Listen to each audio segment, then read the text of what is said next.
L'histoire des World Series by Renault a débuté en 2005. Après 11 années de passion et d'émotion, le baisser de rideau s'est fait à Rérez les 17 et 18 octobre dernier. Pour ce dernier meeting, le Renault Sport Trophy nous a offert un spectacle d'une rare intensité. Des conditions météo difficiles sont venues arbitrer le duel qui oppose Andrea Pizzitola à Stein Shotters pour le titre du Renault Sport Trophy Elite. Pour revivre ce week-end de course palpitant, nous vous emmenons au cœur de l'équipe Verschoor, des qualifications jusqu'au dernier drapeau à damier de cette saison 2015.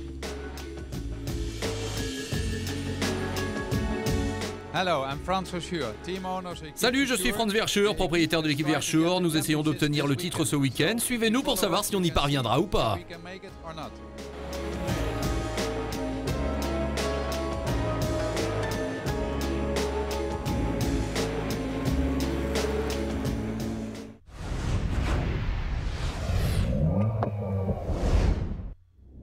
En lançant le Renault Sport Trophy cette saison, la marque aux losanges a fait le pari d'une voiture aux performances élevées et grisantes pour n'importe quel pilote. Après avoir foulé les plus grands circuits d'Europe, pour Jean-Pascal Dos, directeur de la compétition Renault Sport Technologie, cette nouvelle formule est un réel succès. C'est un bilan vraiment positif, on est très content de cette première année. Ça a été vraiment une mise en place plutôt efficace avec un championnat qui s'est bien déroulé. Cette auto a vraiment été développée en pensant à la fois aux pilotes gentlemen, on va dire, et aux pilotes professionnels. Et je pense qu'on a vraiment là réussi notre mission à avoir une voiture qui soit agréable à conduire, quel que soit le niveau d'aisance au volant. C'est vraiment l'un des points très forts de notre auto, c'est son appropriation assez facile. Le succès rencontré au cours de cette première saison donne envie de voir la RS01 évoluer dans d'autres championnats. L'équipe Renault Sport Technologie est déjà au travail pour rendre tout cela possible. Cette voiture a un règlement qui lui est propre, donc l'avantage c'est que l'on a une auto qui peut être très performante. En essayant de travailler sur une réduction des performances, qui est assez rare dans la compétition, on a permis de faire ce qu'on appelle une BOP, une balance de performance, qui nous ramène dans l'environnement des GT3. Et donc, à partir de l'année prochaine, on va proposer un kit qui permet de ralentir les performances de l'auto et l'amener dans l'environnement des GT3. Donc, on pense pouvoir de ce fait proposer à nos teams, à nos pilotes, d'aller rouler dans d'autres championnats.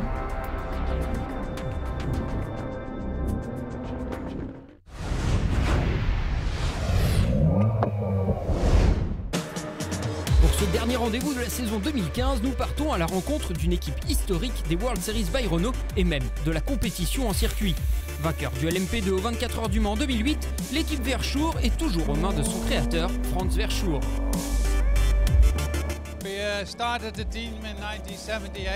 Nous avons démarré l'équipe en 1978, ça fait un moment maintenant. Depuis 88, nous courons avec Renault des R5 GT Turbo à la RS01. Quand en 2013 la Mégane s'est arrêtée et que Renault nous a dit qu'il travaillait sur une voiture pour 2015, ils ne connaissaient pas le nom, mais je savais que ce serait bien, comme toutes leurs voitures. Ils progressent sans cesse. La RS01 serait donc une voiture avec laquelle, je pense, on pourrait s'amuser pendant 5-6 ans en allant sur n'importe quel circuit au monde.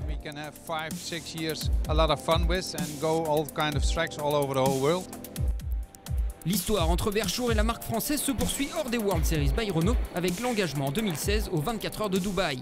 Quand Renault a décidé de faire un kit pour que la voiture puisse être engagée à Dubaï, j'ai su que j'irais. C'est une bonne course, au bon moment, tout le monde sera là-bas, alors Renault doit y être.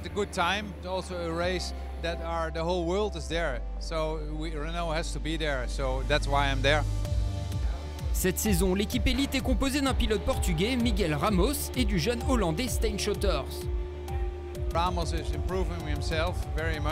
Ramos a beaucoup progressé, il est très enthousiaste et très sportif. Je pense que dans le futur, nous l'amènerons à un bon niveau. Stein est un gars qu'on adore, il est très jeune, il vient de la monoplace et a vu que son futur était peut-être en GT, en LMP2 ou en LMP1. Je pense qu'il a le niveau, on va essayer de l'amener au titre, il doit conduire avec son talent, et avec ça il peut le faire.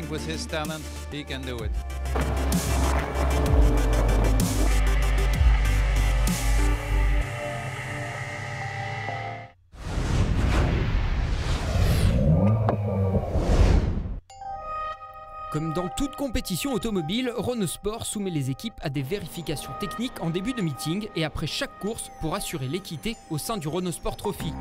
Christian Guillon nous détaille les différentes étapes de ces vérifications tout au long d'un week-end de course. L'aspect sécuritaire est très important sur nos voitures. Donc c'est la première étape lorsqu'on arrive sur le meeting, la vérification des équipements de sécurité de la voiture, mais aussi du pilote. Après les courses, ce sont des vérifications un peu plus approfondies où on fait le poids systématiquement de la voiture avec le pilote. C'est la base. Et ensuite, on procède à des démontages qui peuvent aller jusqu'au châssis, jusqu'au prélèvement du moteur ou prélèvement de la boîte. Si une pièce est non conforme, je procède à un rapport et ce rapport est transmis aux responsables sportifs qui prennent une sanction. On limite l'usage des pneus, des moteurs. Pour cela, les pneus sont checkés, c'est-à-dire qu'ils nous donnent des codes barres. On leur check chaque fois que la voiture part. Pour ce qui est des moteurs et des boîtes de vitesse, alors les moteurs sont plombés en début d'année pour s'assurer que la performance entre les moteurs n'est pas différente. Pendant les vérifications techniques, il y a 3 personnes qui sont habilitées. C'est un ingénieur responsable technique qui va prendre les acquisitions et on va voir beaucoup de choses là-dessus en faisant des comparaisons entre véhicules. Et nous sommes 2 pour faire les vérifications ensuite dans les teams et sur les dalles prévues à cet effet-là dans nos locaux.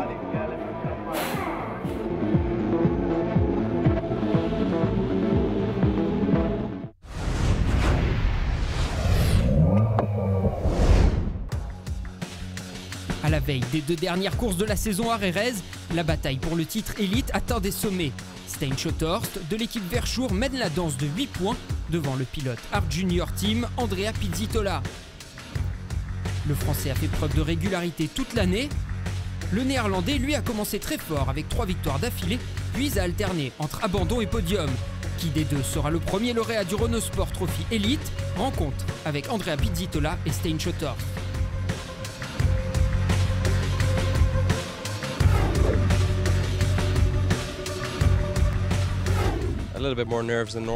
Je me sens un peu plus nerveux que d'habitude, mais je pense que ça m'aide à me concentrer, à donner le meilleur de moi-même.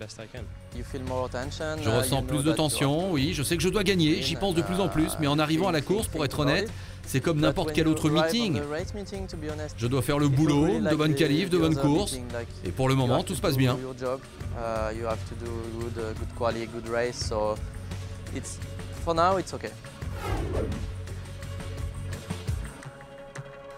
La dernière course au Mans, on n'a pas eu de chance avec un problème moteur. Ça nous a forcément coûté, mais ça ne veut pas dire qu'on ne va pas se battre encore plus fort ce week-end. Silverstone. Quand mon coéquipier a eu des problèmes de frein pendant les qualifications, il n'a pas pu éviter l'accident et nous n'avons pas pu réparer la voiture avant mes qualifs. Nous avons dû partir dernier tout le week-end. Maybe Silverstone.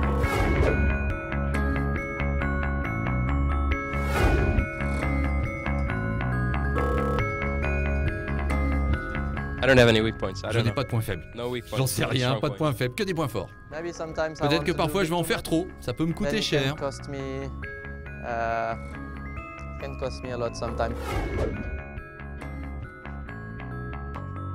Je peux dire qu'il a moins de points forts, mais pas de points faibles.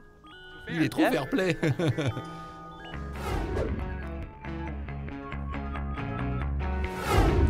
Je vais gagner les championnats.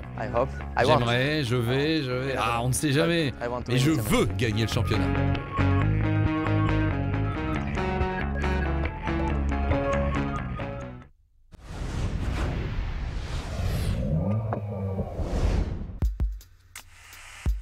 La catégorie élite ouvre le bal des qualifications. Les chronos établis par les 13 pilotes serviront également de référence pour la course d'endurance. Andrea Pizzitola s'élance très tôt sur la piste et signe dès le 2e tour son meilleur chrono en 1:40.648. Malheureusement, la phase de progression du Français est stoppée net par un drapeau rouge. Il prend la 5e place. Après le restart, Stein Schothorst établit son meilleur temps en 1:40.491, ce qui lui assure une place sur la première ligne. Le Hollandais en profite pour prendre l'ascendant psychologique sur son adversaire au championnat. Le meilleur temps est signé David Fumanelli, impérial, en 1:40.346. Il offre ainsi une nouvelle pole position au Team Oregon. En prestige, le titre a déjà été conquis par Dario Capitano lors de l'épreuve Mansell. Ce dernier prend la 3e place des qualifications. Il n'a rien pu faire face au pilote Art Junior Team. Deuxième, Tony Forne réalise une belle performance juste derrière son coéquipier Richard Gonda, auteur d'un tour en 1:55.950 sous la pluie. A noter ce week-end la présence de Jean Ragnotti qui est venu prendre la mesure de cette RS01 sur le tracé andalou. Plus familier des routes de montagne que des vibreurs, la légende du sport mécanique n'en a pas moins pris du plaisir tout le week-end. Jeroen Schothorst de l'équipe Verschoor égale sa meilleure performance de la saison en qualif. Il accroche la 9e place malgré des conditions très difficiles. C'était très humide et glissant, mais on a fait une bonne qualif. C'était très sympa, je suis content.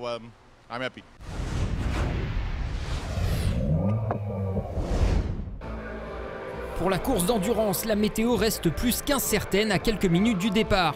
Les élites s'élancent les premiers et marquent des points pour leur championnat. Cette course est donc primordiale pour Schothorst et Pizzitola dans la lutte pour le titre. Chez Verschoor, on s'interroge quant à la monte de pneus avec laquelle partir pour ce premier relais d'environ 35 minutes. Arrivé sur la grille de départ, la pluie commence à tomber. Le choix est fait, Stein Schothorst opte pour les pneus pluie, tout comme son adversaire Andrea Pizzitola. Au départ, Andrea Pizzitola surgit de la 5e place pour se retrouver rapidement dans le sillage de Schothorst après avoir doublé Pensiatici et Pastorelli.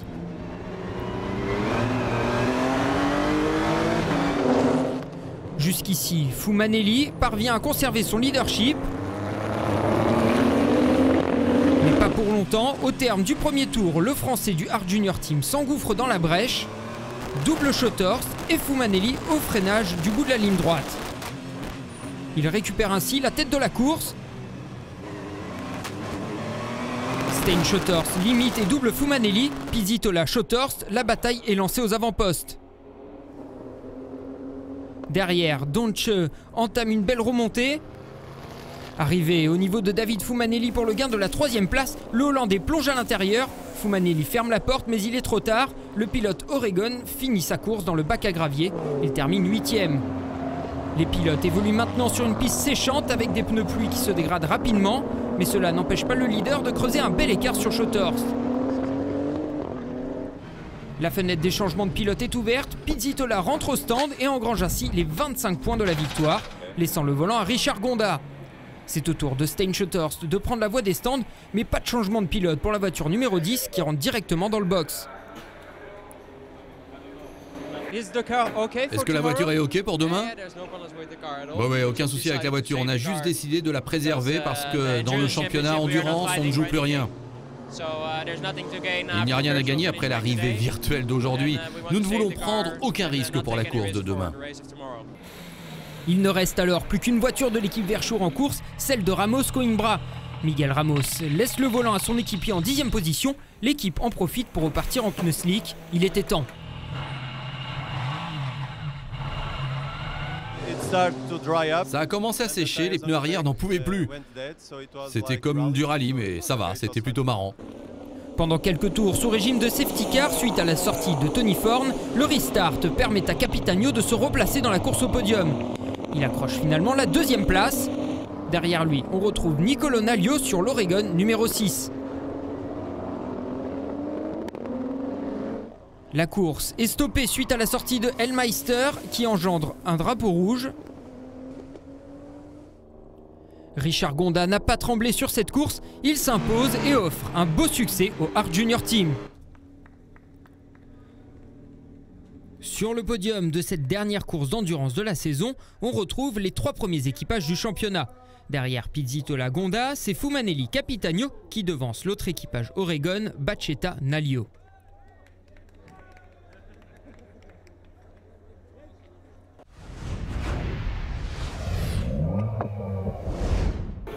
Déjà présent au Mans, Christian Klein était à nouveau au départ du Renault Sport Trophy à Rérez.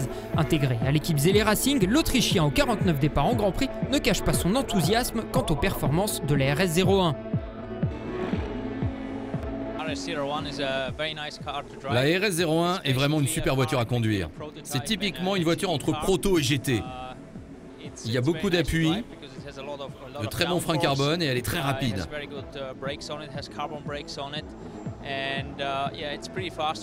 Je dois encore m'habituer à avoir un toit au-dessus de moi, mais les premières impressions sont très bonnes. Pour Christian Klien, le format de course proposé par le Renault Sport Trophy est un bon tremplin pour les jeunes pilotes qui veulent évoluer plus tard en endurance. Si vous êtes un jeune pilote qui vient de la monoplace et que vous voulez aller par exemple dans un championnat d'endurance comme le WEC, c'est une bonne voiture pour apprendre. Avec deux pilotes, vous devez apprendre à vous entendre avec lui, faire des compromis sur les réglages. Il y a une course longue au début du week-end, 70 minutes, avec changement de pilote. Toutes ces choses sont très bien pour les jeunes pilotes qui veulent apprendre et s'habituer aux courses d'endurance.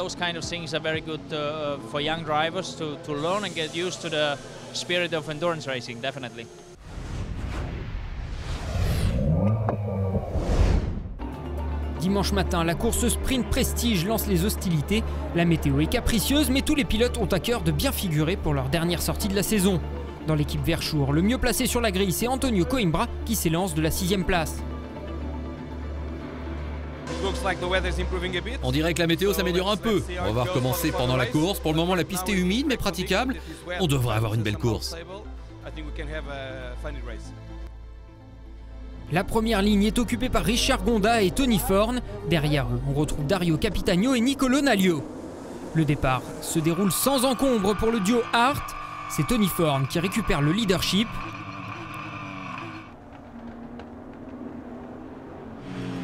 Celui qui tire le mieux son épingle du jeu, c'est Diederik Saitov. Parti 7e, il a déjà gagné 2 places. Dario Capitagno ne se fait pas attendre, il se porte à la hauteur de Richard Gonda. Les pilotes sont portière contre portière, l'Italien passe, son coéquipier suit le mouvement. Gonda se retrouve 5e. Les pilotes Oregon ne s'arrêtent pas là. Après avoir pris l'avantage sur son équipier, Naglio se lance à l'attaque du leader et ça passe.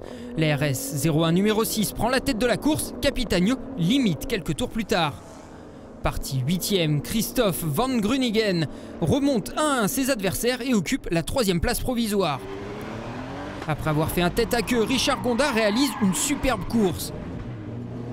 Il dépasse Max Brahms et revient au pied du podium à quelques minutes de la fin. Devant, c'est une lutte sans merci que se livrent le champion Dario Capitagno et son équipier Nicolo Naglio. Les RS 01 numéro 6 et la numéro 8 reviennent sur Jeroen Schothorst. Trop impatient, Nicolo Naglio se jette à l'extérieur pour dépasser. C'est le contact avec Schothorst. Les espoirs de doubler s'envolent pour le team Oregon quand Naglio s'immobilise dans le bac à gravier. Dans l'équipe Verschoor, les ingénieurs s'inquiètent de l'état de la voiture qui est également celle de Stein Schothorst. Finalement, rien de grave n'est à signaler sur l'auto qui jouera le titre élite en fin de journée. Antonio Coimbra, lui, a connu une course sans encombre au volant de sa RS 01. Il ramène la 2e voiture de l'équipe Verschoor en 7e position.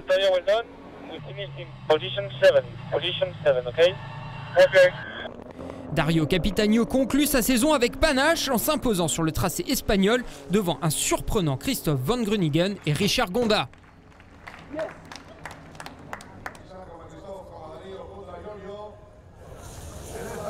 Le podium final de ce championnat Prestige est composé de Capitagno, Gonda et Saitov.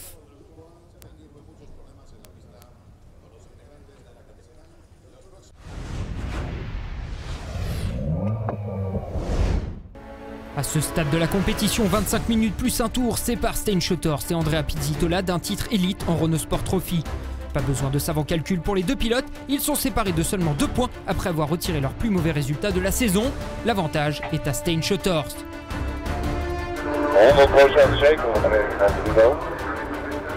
Encore une fois ce week-end, la météo vient semer le doute dans la stratégie à adopter. Chez Hart Junior Team, l'option pneu pluie est adoptée, alors que chez Verschoor, on s'interroge encore. Finalement, les mécanos s'activent et montent les pneus slick. Mais l'équipe hollandaise va vite regretter son choix. Dans le tour de formation, la pluie se met à tomber fort et rend la piste impraticable en slick. Le départ est donné, Schothorst perd 2 places, mais le coup de théâtre vient de l'accrochage entre Pastorelli et Pizzitola. L'Italien vient harponner le Français et semble ruiner toutes ses chances pour le titre. Pourtant, Pizzitola parvient à reprendre la piste et l'entrée du safety car lui permet de rester au contact du peloton. Plusieurs pilotes en profitent pour entrer au stand et changer de pneus. Dans l'équipe Verschoor, la stratégie est différente. Stijn Schothorst reste en piste. Il rentre chausser les pneus pluie seulement au tour suivant.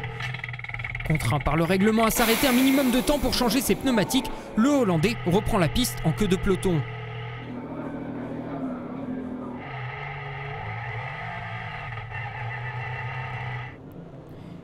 Il reste 14 minutes de course plus un tour au moment du restart.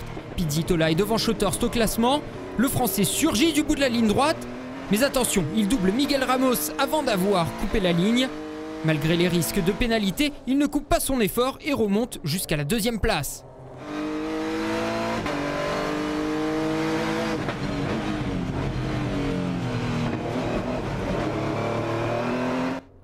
Derrière, on assistait à une belle bataille pour la 4e place entre Pérez-Écart, Van Buren, Panciatici et Ramos. Ce dernier ferme violemment la porte aux Français qui réplique. Ramos part en glisse. Il parvient à rester sur la piste. Les deux hommes ne se lâchent pas. Un peu plus tard, Ramos vient percuter une nouvelle fois Panciatici. Mais ce coup-ci, il ne parvient pas à récupérer ses RS01. Le coéquipier de Schothorst rétrograde à la 9e place.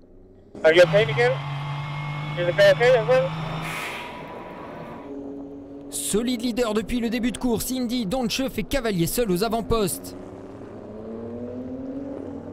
En 3e position, on retrouve l'ex-pilote de Formule 1 Christian Klein au volant de la RS01 numéro 9 du team Zelle Racing. Stijn Schothorst décide de ne rien lâcher jusqu'au drapeau à damier. Il jette ses dernières forces dans la bataille et nous offre des dépassements d'anthologie, d'abord sur Panciatici et ensuite sur Van Buren pour revenir 5e.